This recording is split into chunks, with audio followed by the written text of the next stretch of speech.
see if there was any interest in Brantford, and expected 10 people to show up. And that day we had 75 people show up. We couldn't fit them all in the coffee shop. They were outside the door, and people that were interested, but the interesting thing from there is that I met a whole pile of experiencers who had been just waiting for somebody to come along that wouldn't ridicule them, that would actually tell them, I could listen to their stories, and I became a good listener, and they felt comfortable dealing with me. And, yes, and for some reason they felt I wouldn't do that, and I had never interviewed experiencers before. In fact, up till that point, I knew about Travis Walton and I knew about Betty and Bobby Hill, and really I thought, well, they must be the only two, experiencers in the whole world, because they're the most famous. Nobody else talks about it. What I didn't realize is that so many people have had strange experiences, but they're too afraid to tell anybody, and they're just waiting to have the opportunity to tell somebody their stories. And I came along at the right time. Can you talk about one that really stood out in that period where you just started really convincing? Oh yeah. A lady named, I didn't use her real name because her son actually is a district attorney in the United States, so she didn't want to interfere with his. And he was doing a high-profile trial at the time. So I gave her the name Kelly. And she had experiences right from a little girl right up to in adulthood, probably into her 40s or 50s. She's in her 60s now. And she lived for the first 25 years of her life in California and then moved up here to the Brantford area. But as a young girl, one of the strangest things that happened to her was that she was with her parents in a place called Pacoima, California. That's where she lived. And they used to go every month up to I think it was actually every week, up to the country, where the father would go deer hunting and they'd have a picnic and the family would do that. And so one day they were packing up and they thought they saw a small airplane crashing over on the ridge. It was called the Ridge Route back then. And it was just like an old highway. It wasn't paved back then. This was in the early 40s or 50s. So father said, well, we got to go take a look and see what's going on. So they packed up the car and they headed up there.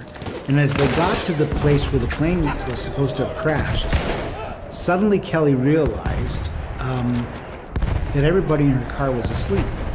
Her mother was asleep, her brother, who was a little bit older, was asleep. She wasn't, and her father wasn't there anymore. And she looked around, and the car had stopped, but it was gone. And she could see what looked like a restaurant in this field, and it had Christmas lights all on it. Okay. And she was about 8 years old at the time. And Christmas to kids was great, so she figures, my daddy must be in that restaurant, and I'm kind of hungry too. And she tried to wake up her mom, couldn't wake them up. She got out of the car, went to the restaurant, and as she was going to the restaurant, there were two small people who helped her up a ramp into the restaurant.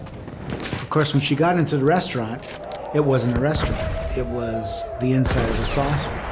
And she saw a whole bunch of people lined up who seemed to be in a trance in one room, and she couldn't get them to talk. And she looked in another room, and there was this other room full of what looked like hospital medical operating tables with lights over top. Everybody in the room was naked, and her father was one of the people on one of the tables. And she was kind of horrified, but constantly remembers it. We ended up actually putting her under hypnosis. Hypnosis didn't bring about this memory. This is a conscious. No, this was a conscious memory before she had hypnosis. We used hypnosis just to see if there was any more things to come out of it. And she, when she couldn't take her father being in that room, she went back into the other room, tried to wake people up, couldn't wake them up, and then she noticed there was a little person who had a captain's hat on, and she called him the captain. Now, her best friend at the time was a Japanese girl.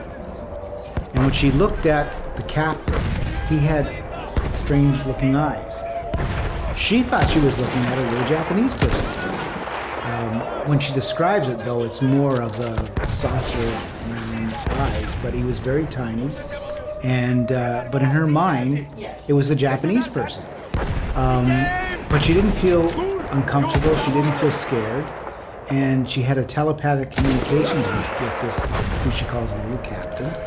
And she doesn't remember what the conversation is, but she remembers being shown a sky version of what she thought was the outer space, where they show the planets where they were from. And but they told her, don't be afraid.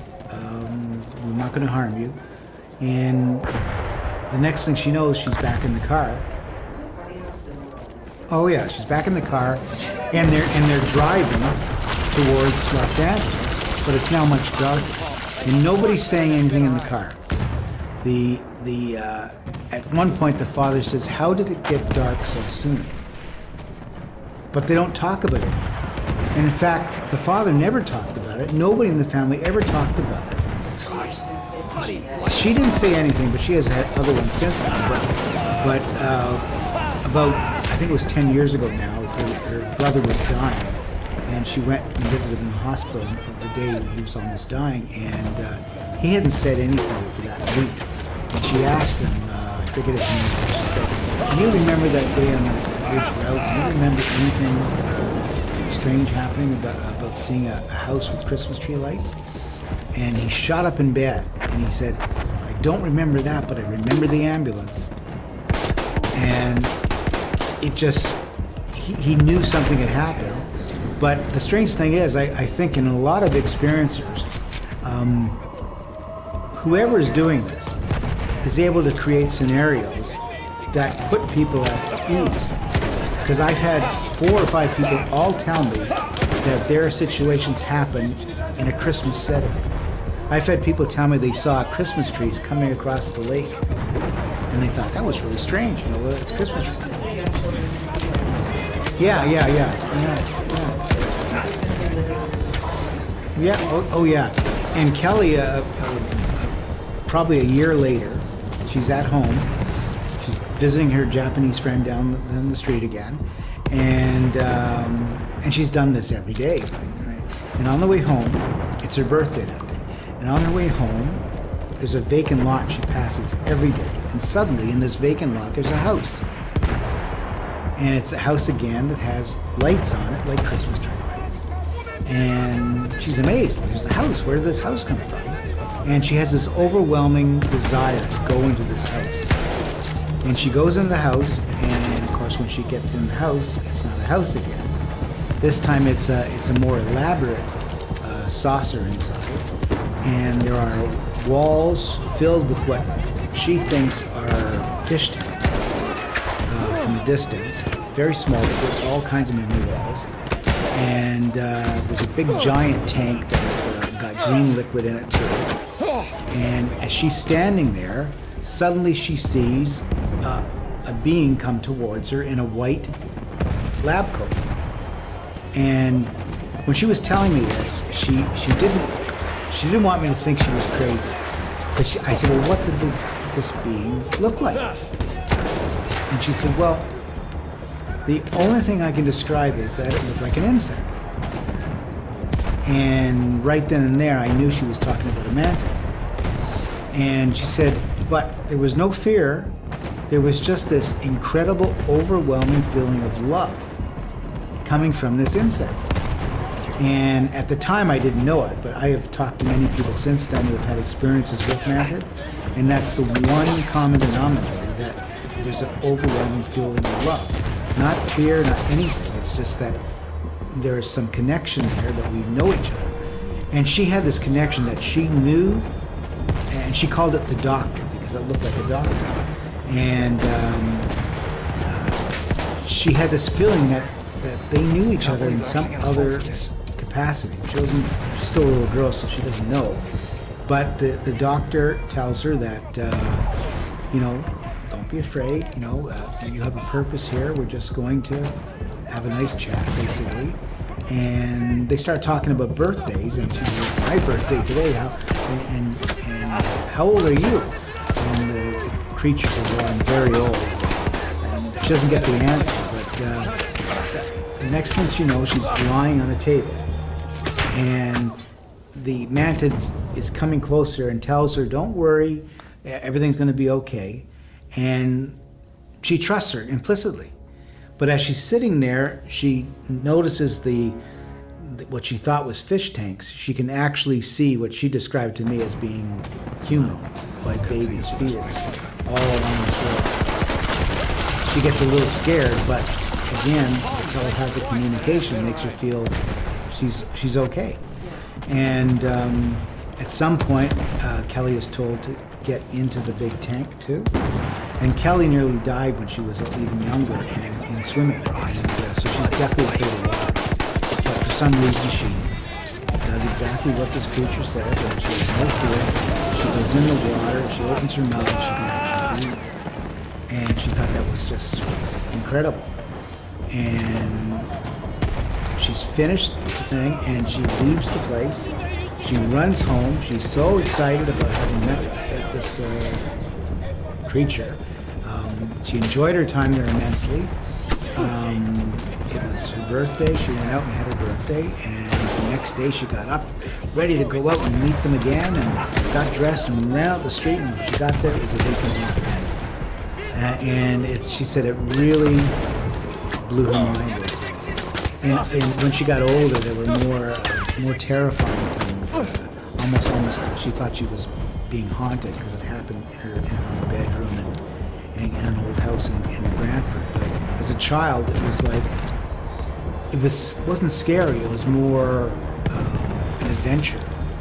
And I think anybody who is a child and has been abducted or had any experience, they all feel that same way. And I said, whatever is doing it, they really don't want to scare you, but they want to make you as comfortable as possible for whatever they need from you.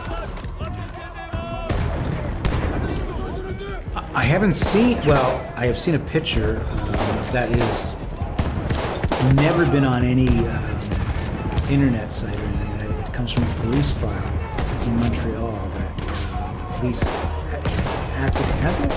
Okay, with the woman in the house and in a short. Have you seen the picture? No. Oh. I've heard about the picture. Yeah, it's a picture of the grave. I would say yes, except it is really very much insect-like, and it's in a police file that's never. It's part of an investigation with a woman who called the cops on it, right? and it's it looks like a gray alien, but it's sort of like this, and it's crouched down. It's very freaky. It's not like anything I've ever seen before. So, if that's a true gray, it's pretty realistic. But for my own, I've had one experience that I don't really know if anything happened. I am going to go under regressive hypnosis pretty soon about it. But I'll give you the short version of it. It was about 10 years ago. My wife at the time worked as a medical technician for a assisted living center in Oakville. And I was doing my normal job. And she had the late shift and I had the normal shift. And about midnight she came home. It was the summer and she was going to watch some TV. I went to bed and I'm a very light sleeper. Nothing, I mean, I'm drop a pin, I'm up. For some reason this night, I was dead to the world. And about 2 or 3 o'clock in the morning, she comes get me. She says, get out of bed, get out of bed. There's something up in the sky, and there's wind going everywhere. So I remember getting out of bed, and I kind of remember going into the living room.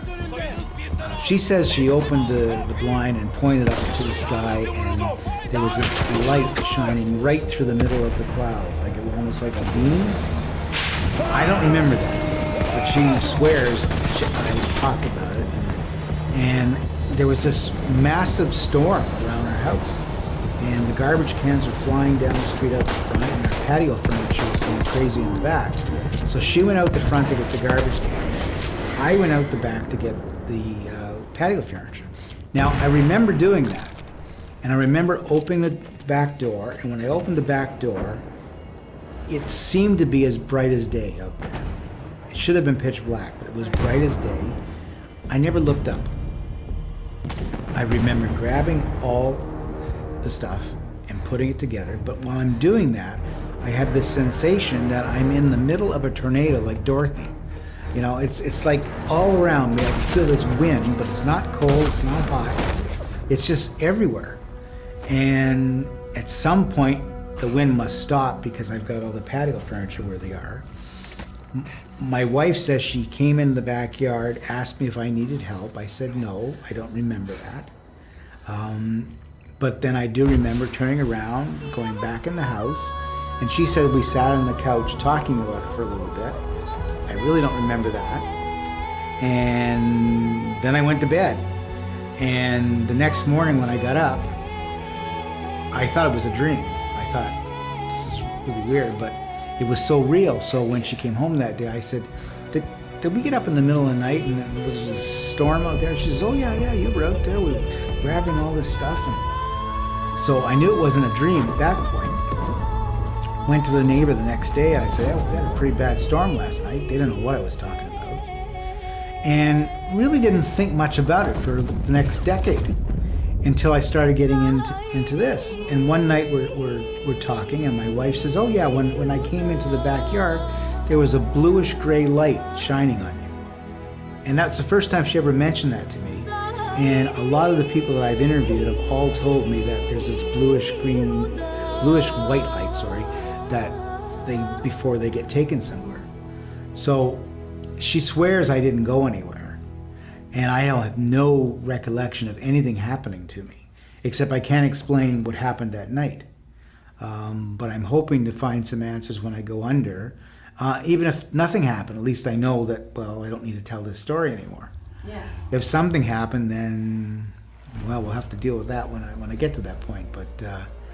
But I mean, that had nothing to do with me getting really into what I'm doing now, Yeah. other than the fact that I've had so many people tell me that